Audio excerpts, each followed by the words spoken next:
আপনাদেরকে বিভিন্ন কার্ড দেওয়া হবে, বিভিন্ন টিকিট দেওয়া হবে। এটা কিভাবে দেওয়া হবে আপনারাও প্রশ্ন করতেছেন না। বিভিন্ন সুযোগ সুবিধার কার্ড দিবেন, তাহলে এটা মিথ্যা অপপ্রচার ব্যতীত আর কিছু নয়। ফেব্রুয়ারি 12 তারিখে আবার একটা সুযোগ আসছে আপনাদের সবাইকে আপনাদের মূল্যবান একটা ভোট দেওয়ার। গত অতীতে 2-3টা নির্বাচন গেছে, আপনাদের অনেকে ভোট দেওয়া লাগছে না, আপনাদের ভোট ঘরে বসে বসে হয়ে গেছে।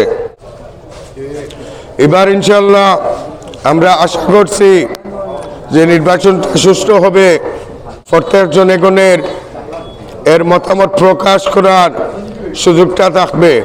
আপনাদেরকে বিভিন্ন কার্ড দেওয়া হবে, বিভিন্ন টিকিট দেওয়া হবে। এটা কিভাবে দেওয়া হবে আপনারাও প্রশ্ন করতেছেন না। এরা এই আশ্বাস দিচ্ছে আপনাদেরকে, এরাও বলতেছেন না যে কিভাবে দিবে। 50 লক্ষ জনগণকে একটা কার্ড দিতে হলে আপনাদের দেশের অর্থনৈতিক অবস্থা কি রকম থাকতে হয়। গত 6 মাসে বাংলাদেশে 24,000 কোটি টাকা ঋণ করছে। বিভিন্ন সুযোগ সুবিধার কার্ড দিবেন, তাহলে এটা মিথ্যা অপপ্রচার ব্যতীত আর কিছু নয়। আরো কিছু ভাইয়েরা কৃষি জমিনে নামিয়া আপনার খাঁচা দাঁড়ানো খাটিয়া দিলেইছেন।